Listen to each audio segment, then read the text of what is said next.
I do believe that there are, we hear from people all the time, they love to do events. The village has now got their own property, so they're doing a lot more events, which is great. They're starting to do, Christmas stuff. We used to, have to try to do a Christmas tree lighting, and the village is doing that. There's different things. For us, for this, for open space, we're looking at trying to maintain the open space with fundraising, and to also, make improvements and stuff without, having to, go to referenda for, property taxes. Are you looking for the village or the township? This is Homer Township, not Homer Glen. Okay. Are you looking for the village of Homer Glen? I don't know, I thought this was the office. Could you tell me what, a little bit It's a neighborhood association meeting? Then I'm assuming that you might be using the facilities at the village of Homer Glen, which is, do you know where the old Woodbine Golf Course is? Do you know where the library is next door? Yes. Next to that, okay. East of that is the old Woodbine? The old Woodbine, and it is now the village of Homer Glen. Okay, I'm sorry. Oh, no, not a problem. No, not a problem. Anyways, I forget where we were, but yeah, this is now the times for planning, because again, we can't do a lot, physically out on the sites. And again, we're always trying to keep this, program self-funded, so that would be. Right, well, with that, I know that, they may have had a dog contest. And, or that's an idea. Like costuming or well, it could be tricks or. right, well, yeah. any category. There are a lot of dogs that are very talented and, or they're, dress-up costumes, or the fluffiest dog, or the biggest dog, or obedience, is another thing. Well, to have contests, you've got to have judges and that sort of thing, but there'd be no reason we couldn't do like, bring your dog to the dog park and have a picture taken with the Easter Bunny, or it's a little late to do it with Santa Claus, but, something like that, and work out a deal with a photographer. We get $1 a picture or something, and we could sell some vendor space. Sure. Let me ask you though, of the different categories that we have talked about, where do you see something that would be more feasible and easier to do, and yet bring in well-needed funding? There's the craft shows, which seem to be popular.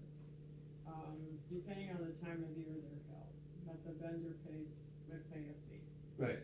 And sometimes they have entrance fees, sometimes not. For example, the VFW Auxiliary is having one on Saturday, and I'm going to go to. They have had them frequently and with success. However, they have a facility, so it's indoors. Right. If we were to have something, and the best would be a guarantee of the weather, and that would be inside. So, with something like that, we could have something in say the late spring or so, but we would have to be indoors. Otherwise, we're planning and then we don't have an event if the weather interferes. And that's true of antique shows too. People risk their product, or even a flea market. Flea markets are fun because there are a lot of items that are desirable to sell, or people are looking for, with restrictions. We don't want washing machines or anything like that. But my concerns about the antiques and the craft shows outside is that I know there have been vendors that tried to sell their crafts at some of our other festivals, and and if there's high winds, their product, they get very disgruntled, the product blows over, they can't make a sale, yes, the rain is a whole other thing, but in addition to that, and so, you've got uneven surfaces, trying to set up tables, trying to do, especially if they're, delicate handcrafted items or antiques. It would be similar to what we've done with Homer Harvest Days. For the preparation for Right. that Well, was A lot of tents, a lot of people helping load and unload and things, and, then if something gets broke, and, again, if there are large numbers of, volunteers that want to do a lot of this, sometimes we get them, sometimes we don't, that is always the uncertainty, and, my experience, the later years with, like, Home Harvest Days, for example, is, getting volunteers to control parking and doing things, or once you start paying people to do this stuff, these become, you have to make a lot of money to, if you're doing it as a fundraiser. Now, again, things like the parade and Home Harvest Days, they were never designed to be fundraisers. They were always events that came from numerous boards, and from requests from the citizenry, to do them. They were never set out to be fundraisers. Again, parade is not set up to be a fundraiser. But if we're looking to do fundraisers, that lends my concern always is it costs more money to produce it than it brings in. And when you have new events, you don't know. You really don't know what the response is going to be. Sometimes the first year, vendors don't want to participate. Like we had experienced the first year we did Homerfest, the carnival, any vendors that were doing carnival rides, we had no history. We didn't have any knowledge of how many people would participate, and very few wanted to commit their equipment and their time to a date of an unproven event. So, again, sometimes you start out small, and if it's something that, plays out well, then, you kind of work around it and it grows, as that event now has, but, you have to take all this, that's what we have to do. We have to take all of those things into consideration, how we would be able to set up the grounds and to, protect the sellers from weather, from, liability, location, how are we going to generate traffic, parking on-site, off-site. I know it's expensive no matter where the events are or what they do when you do stuff outside.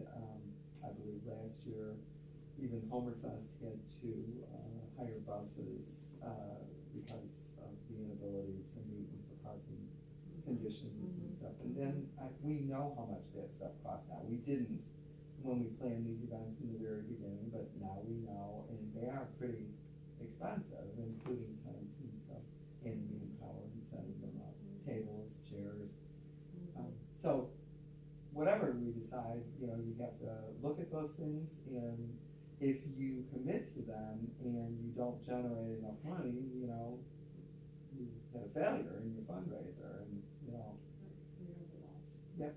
So, I mean, I don't know, I don't always have all the right answers, but I'm kind of chicken, so I always like to start out, with stuff that doesn't cost a lot and see if it, meets, if we can get donations, if you can get vendors, if you can get, again, that's why I kind of feel like the latest thing is with dogs and pets and stuff, if you can get, vets or different, producers and sponsors to, right, sponsors.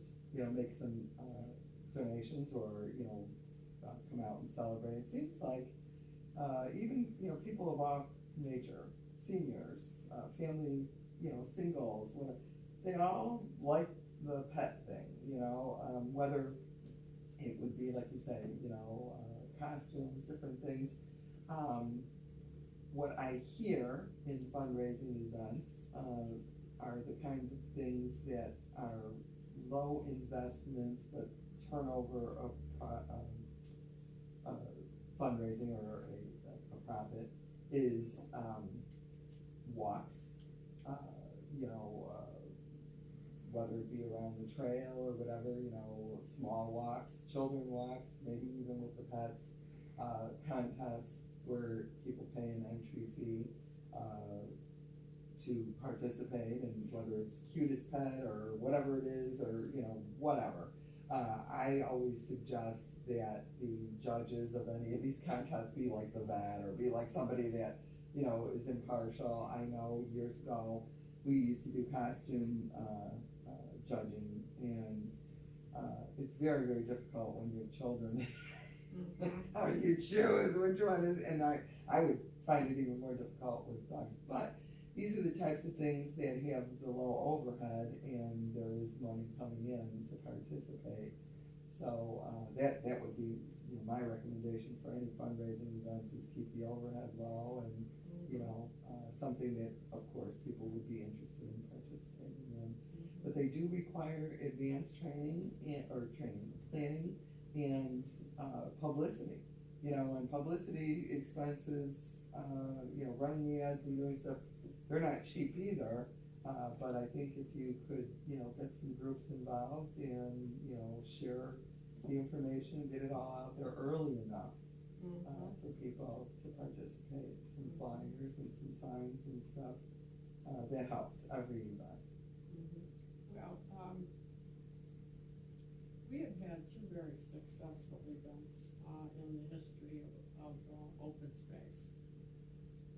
And, I have brought these up before, and, there is work involved. There's work involved in any of these. We were lucky at that time to get space donated, by one of the stores, by one of the strip malls on 143rd Street. And, Pam was a great, help in that. We had a number of people very interested. And I'm going to say, if you don't want to hear it, it was a She knows I don't wanna hear it because it was a I'm not alone, but it was a lot of work. It was a lot of work. It was a big garage sale, and we made a tremendous amount of money. I would say, you know, together, the two made about, and I can't remember, about $8,000. I thought that was pretty cool. And,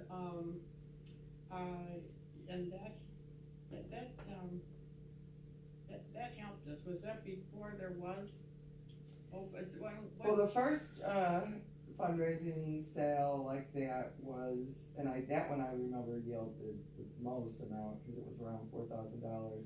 That was, to promote the open space that was going on in the referenda, and Okay.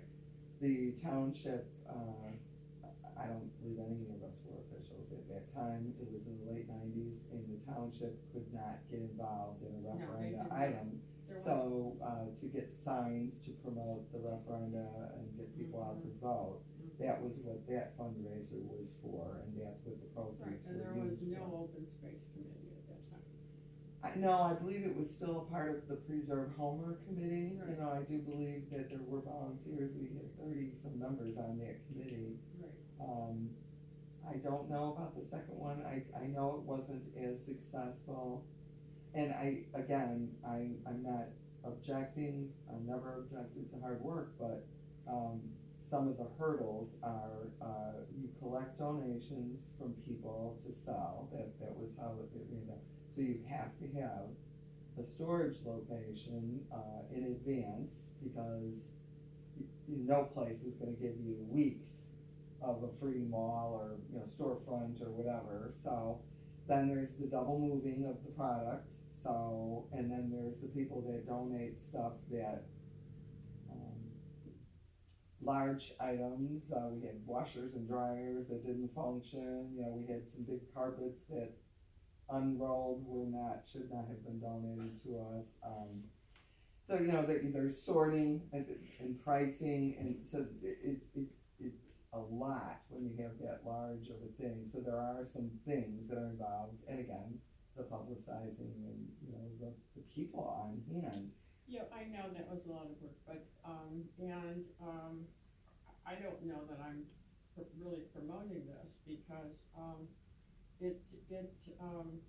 it was collecting items and they were being stored in our own houses and then, Yes, or garages or whatever, and then we'd get together and we would price some of these things.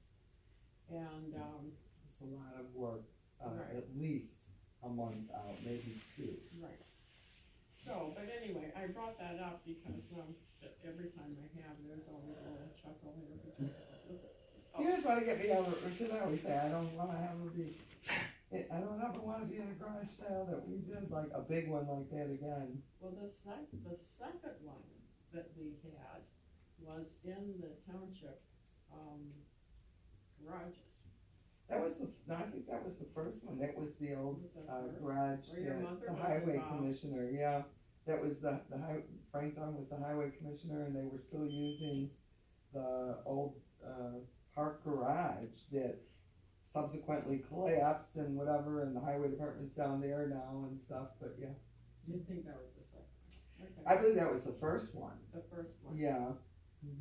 I was thinking it was. It was the second. filthy, I know this is very gross, but I remember, like boogers, we kept saying, oh, every time I blow my nose, it was, Well, they had cleaned it Horrible. up as best as they could, but your mother was really, involved with that and it was real, and we had volunteers again for the, we had a lot of volunteers. Right. Yeah, I mean, to be quite honest, I wouldn't even suggest something like that unless you had a lot of volunteers, but you just get too much junk.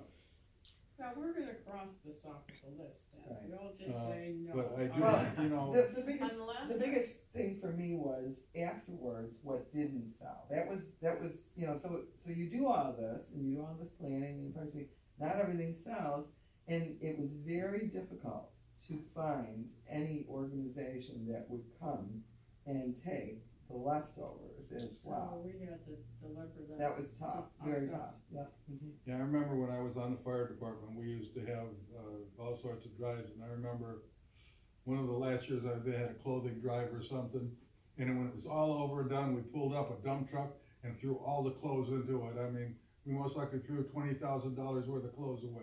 So, you know, fortunately, somebody took them and took them to the dump, so I wouldn't even suggest that, but the vendor fairs seem to be fairly popular, indoors and out.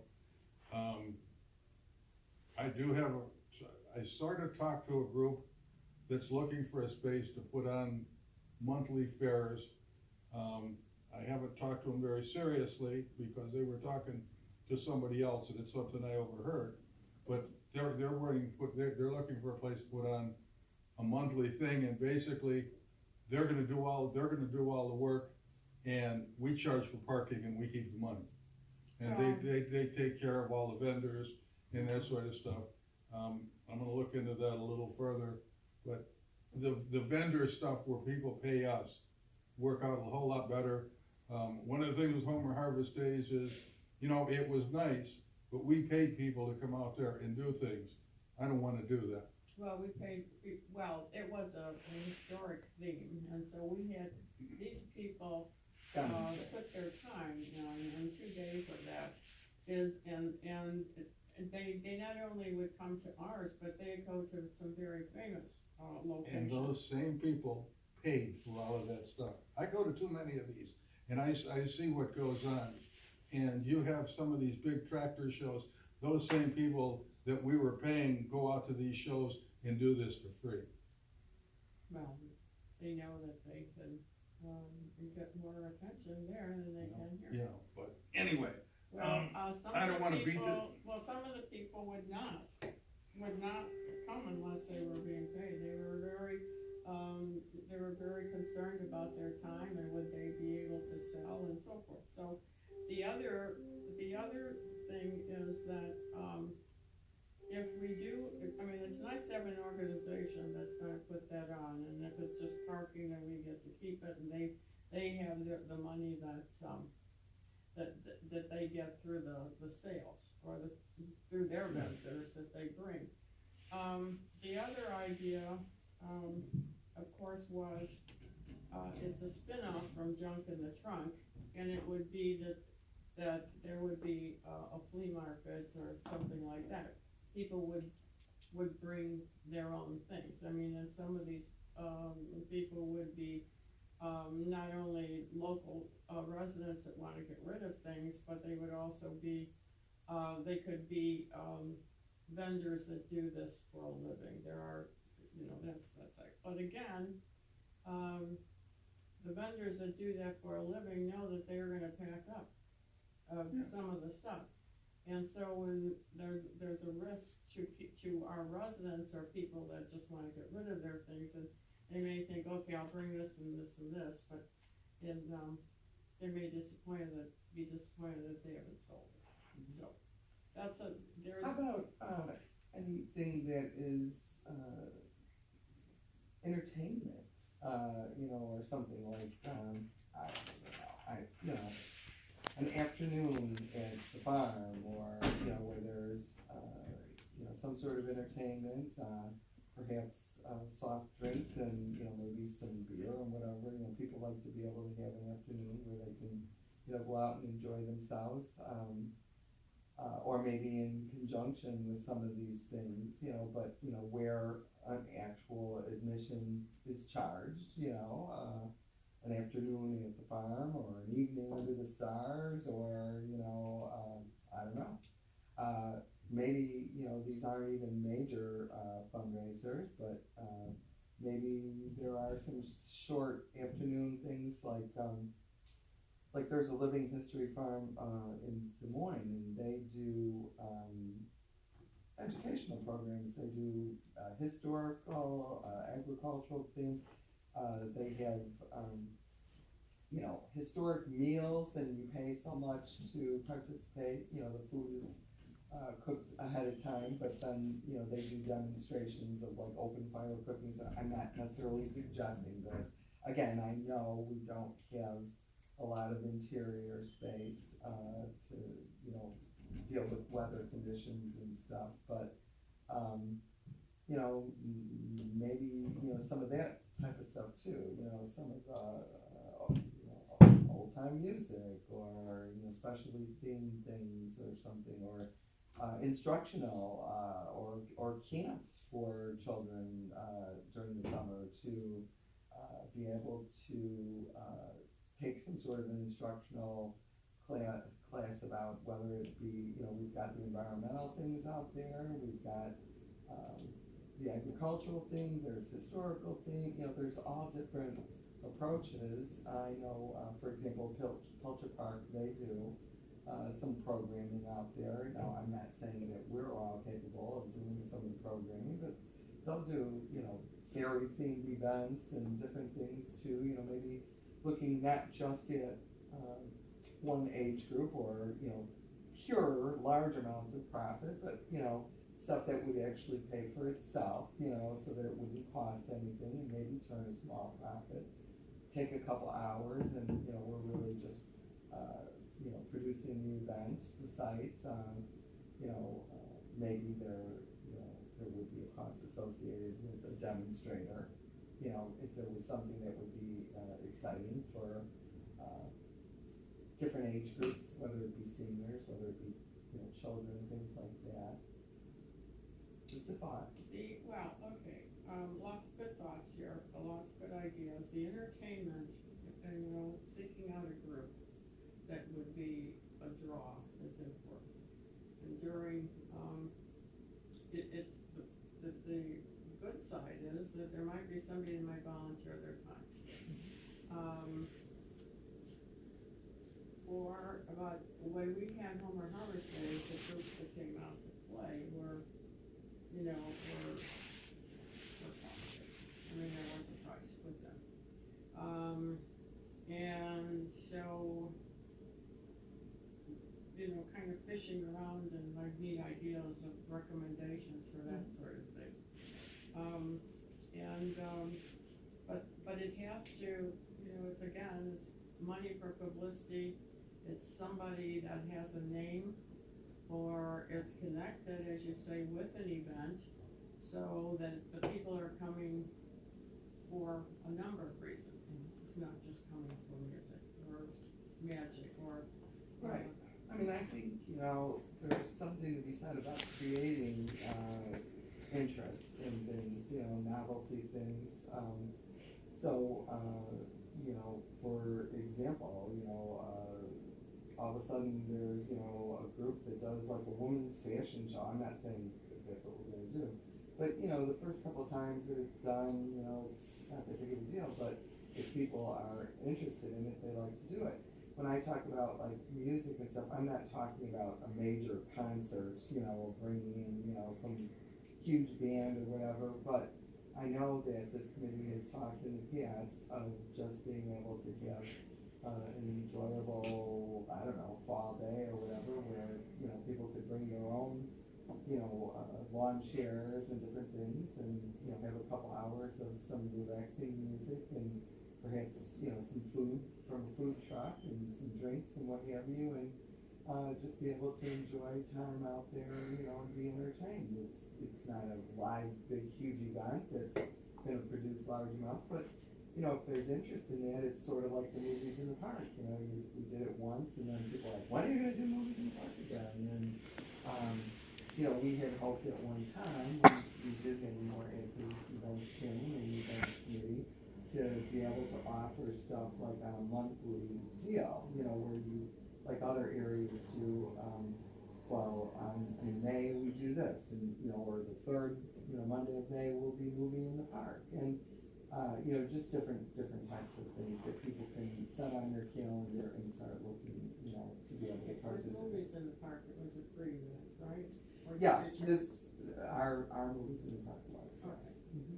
So, when you describe any of these things, are you looking to charge an admission for some of Yeah, this? I think that we're looking to charge an admission. So even if it was some sort of a crafting demonstration or something like that, again, I don't know that they would be major fundraisers, hundreds of thousands of dollars, but again, if you could make a little profit on top of the cost to put them on, and, again, I don't have all the details, none of us do. You have to look at, what the outlay would be expected and what you would need to do, and then you have to assess, a cost of that. To not only absorb the cost of doing the event, but hopefully to, raise some funds. And sometimes the smaller events are successful, and you do them, like I said, more frequently on a monthly basis or something, rather than trying to get a huge event over several days, which becomes very cost prohibitive, and extra parking and tents and live entertainment and bands. You take a little event and a little budget and you start turning it into that, and you start looking at, like Homerfest, hundreds of thousands of dollars. Well, it's been successful, and it does, if the weather agrees, it does turn over, but I'm not talking about that. I'm talking about other places where they do small events that people can enjoy, and it doesn't produce thousands and thousands of people, initially, and I don't anticipate thousands and thousands of people coming from all over the place to listen to a not well-known band, but I do anticipate some people in our community would be interested if they could come out for a couple hours and listen to, I don't know, 40s music, 80s, I don't even know, whatever, historic music or whatever, get, something to eat and drink and visit with their families, and, pay a certain, fee for coming in. Local artists. Or if they don't, right, or local artists, or if they don't pay a fee, then we get a percentage of any kind of sales, again, whether it would be alcohol. Alcohol is the biggest, I'm sorry to say, alcohol is the biggest return on your investment, and food, again, food trucks, different things, I do know places where they just actually have even, winter or fall beer garden fests, and, local craft beers, and, things like that. So there is the potential for, those type of, events where you're not necessarily selling goods or flea markets or whatever, but, there is interest in attending some of those things, trying local craft beers or whatever. Well, then we may even look into, like maybe doing a craft show. And, out at the farm, we do have the walking trail out there. You could have a pet walk and a craft show and maybe 2 or 3 different events going on at the same time, where you would have some vendors, selling goods, and either, we get an entrance fee from them, or a percentage. An entrance fee is most likely better, and if you have a couple of people out there with food, we get, I don't know, either you just pay us an outright amount or something, but we can do something like that once a month, and some of that stuff, I mean, it all takes work, and I don't have any problem with doing it. A lot of it doesn't take a lot of people, but it takes some. So, all right, I don't want to. Well, there are enough ideas here to pursue, and, there's all the, we didn't talk about, in depth about some of these, like pros and cons and so forth, or, negotiation with people that would be interested in, and then there's certainly you mentioned,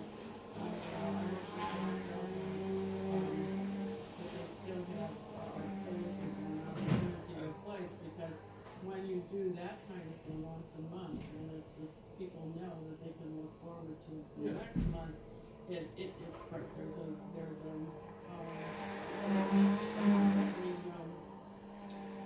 it's a type of, it's not really a flea market, but it's an interesting event that I went to, and it was in the park, in the area of Shoreway that I had never been. And, they, in the winter months, they have an indoor facility, they go to, but, during the good weather, they're at somebody's property that provides the area for them. It was good, and,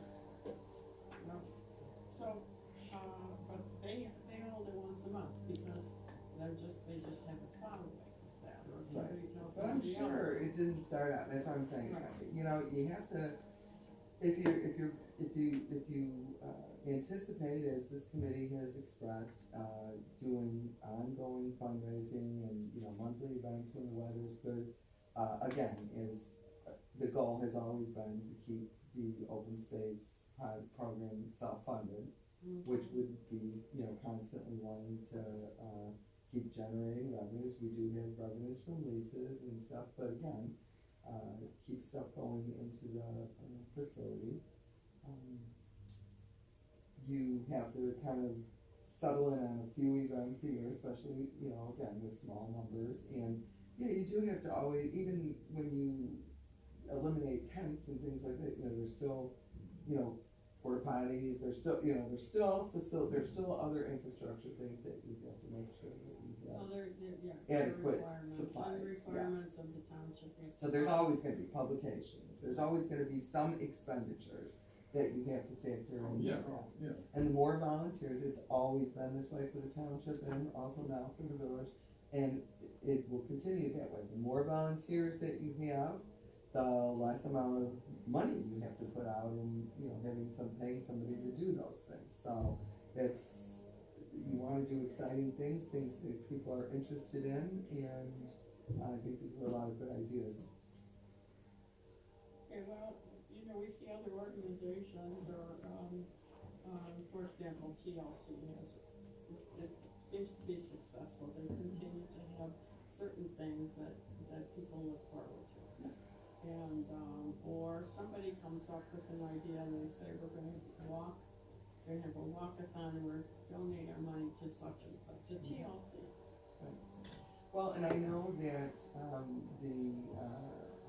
the Art Guild, they're starting to do a little bit more. They're doing some, programs, too, but they also, have expressed interest in trying to do, things within the community. maybe it's worth reaching out to organizations like that, there's, I believe a small group that is, does like a little theater guild, I know from time to time they wanted to use our facilities, out of Homer. Maybe that would be an interesting and cute thing, is to, partner with another group and, have them put on some sort of an art show or a play. Wouldn't that be cute, and then like you say, you figure out, since everybody's a not-for-profit organization, who's going to be able to, once expenditures are covered, how do you split up any profits, or, somebody does parking, this, that, and whatever. So, I do know that other organizations do that, and work together for events and stuff, so that may have potential. Okay, well, the art group, if that's one you're referring to, that was at the meeting that we had at the town hall, they were saying that they needed a space, Yes. so they're having trouble finding something, but they are, they had an event, I believe at the country club. They just had an art show. Mm-hmm. They had an art show, yeah. Oh, they had an art show. Countryside Bank. Did you go? No. Did you? I wasn't, I was out of town. Yeah, I was up, okay, Somewhere area. no, I wasn't out of town, but I wanted to go that I couldn't. But, I felt that was quite, a good idea, and it added to the culture of the community. I guess it was fairly successful. There was a positive article written in the newspaper about it, so that's all I know about it. But, There's several volunteers involved with the guild, and I just know, again, that different organizations reach out, same thing, there are many other organizations within the community that, sometimes you can pull from them, and work together. I know we've worked together with some of the scouting organizations over the years and things too, so maybe even, go back to, some sort of a Halloween party, although I think the big attraction that, the one that the township did was that it was free of charge, so, everybody likes to come to free events, but, how much do they want? That's true, the trunk, show, what was Trunk or treat. Yeah, trunk or treat was really well attended. There wasn't an admission charge for that. How did they work it, so there were organizations or individuals that provided, I don't have a dog in my pocket, that's It's not the me. sound that you're hearing. I'm on mute, it's not me.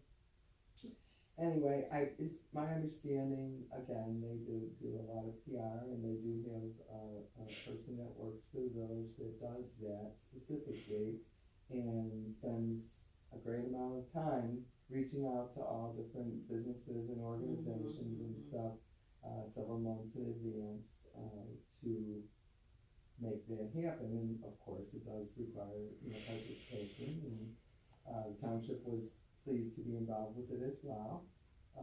Everything is paid for. It's sort of like the parade. If you want to float in the parade, you decorate your own float, and, you do your own thing, and that's what it was. And then, it was well received. They anticipated 500 people, and so they told us to bring, handouts, candy or whatever for 500, and we had to get the board's approval for an additional $30 because we had 2,000, I had to run out to the store and get them. So, but again, is that something, that people would attend if they had to pay? Probably not. Is it a profit making, a fundraiser? No. Now, maybe if you had prizes, maybe if you charged the admission and you would name the winner, would get, I don't know, I'm just making this stuff up, but so you could win $100, would be the first prize, and second and third prize or something. Well, then maybe people would, be willing to pay an entry fee or something like that.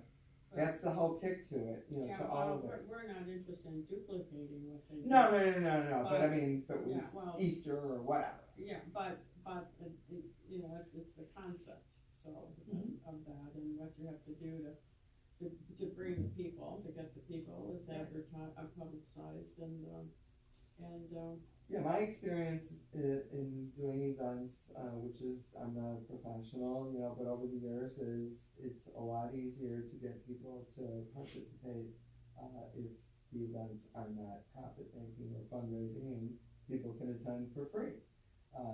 You know, where it starts to get to be, if you're doing fundraising, is then you have to lean more towards things that people are generally interested in. And so if you analyze what are people's expenditures right now, the average, if there is such a thing, average family or average seniors, depending on what your event.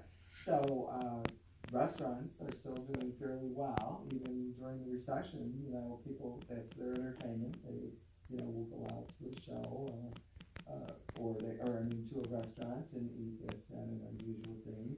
We find that, we're seeing successful events in the region are, food truck events or specialty, chili cook-offs, or, you know, where they again charge an entrance fee, you know, that seems to be an interest. Look at whatever is the main things on TV, that where people are interested in doing. Again, the craft beer, the wine, alcohol, that always seems to be a successful event when those things are occurring. Again, I'm not a PR specialist, but you get the gist of it. Oh, sure, the Will County Forest Preserve, yeah, what was that called? They do a food truck. Yeah. Food truck, ideas, and they went to different locations, they came to Township, on certain At their days, locations, and I yeah. did go to one. It was very nice, they had, two or three trucks that served different types of food, plus, the bun cake, company that it was, they had it under a little canopy, and you got, they had a special on that, if you bought so many, you get this little bag that keeps them in good shape, so. Did they have anything other than the food trucks there? Like, did they have entertainment or other stuff going on, or just, you know, when you think of it, I mean, if you're looking for low investment and low overhead, if you're just gonna get a percentage of sales for a couple hours worth of a food truck, that might be worth looking into, you know, Friday food truck, or, you know, whatever, once a month, or, you know, cause I mean, really, ideally, it's not just that you're just looking for, you know, the low overhead in the small amount of time, but, you know, also things that, people are interested in, and I know people are very interested in trying different types of food and the food trucks and things like that. Well, there's a real draw to that, and the Forest Preserve has been successful. When I did speak to one, they were looking for food trucks or something, and, they wanted to know, looking for food trucks for junk in your trunk. And they wanted to know how many people we anticipated.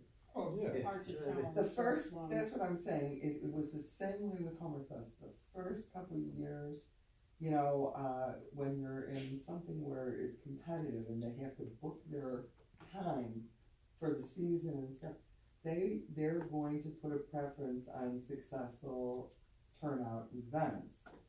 As, like I said, now some of these events are freestanding and they can call their own, you know, but getting people to participate in the beginning when they're unproven can be challenging. And the few that I did call, they wanted to know how it could look. Would we pay for them to come? Right. Or would they be able to keep their money? So how would we, or Right. would we be asking for a certain percent? And a lot of the other three, they were really, booked. And well into the season. Well, that's one of the reasons I said we need to start earlier than. Right, if you're gonna do something Well, what like we that. need to do is we need to decide, on some ideas here, to think about this, and then we need to zoom in on it. Yeah, I think zoom in on one thing at first and, you know, get that up and running, whatever. I think it's a process, I think it's something that, you know, takes time to develop, if that's the goal of the committee, is to look at fundraising as a long-term, proposition, which I believe it is, you know. So I think you start working on little things and, you know, they start to develop a lot of their Well, own. we have some potential here, if town was able to find out if this group is still looking. Let me for see, things. yeah, I've gotta talk to him, I haven't seen the woman that brought it up. It was something that I heard, they were looking for space, and they were looking for outdoor space, and that was what caught my eye. So I just haven't seen the person that came up with this, but I will try and find them and see. I mean, that would be an ideal thing. Yeah, it would be good if we could find that out, then we would know how to go about this, and it wouldn't be so difficult to set up some of these other things. I gotta get to that. So if they're willing to do everything, it helps us. 7:47? 7:45. Yeah, I'm sorry, I get fired at 7:05 and Yeah. Okay, well, I don't wanna beat this to death, I think we've done and talked about it. So far as grants, I'm still working on some stuff, haven't done anything lately. I don't know, do we have any new business or old business that we've been pretty much talked about it, so I'll Make take a motion to adjourn. I shall make a motion. Second. All in favor, say aye. Aye.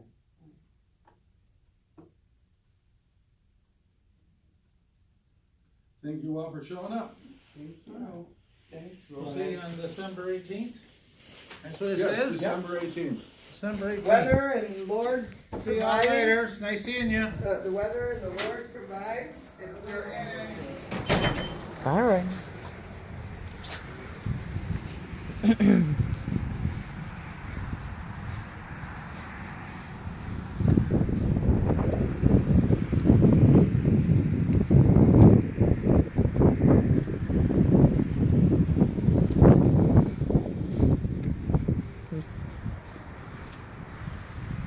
And this is how dirty your township is. He is still in there talking with them. So, Mr. Adcock is secret squirrel meeting with Supervisor Pam Myers. So,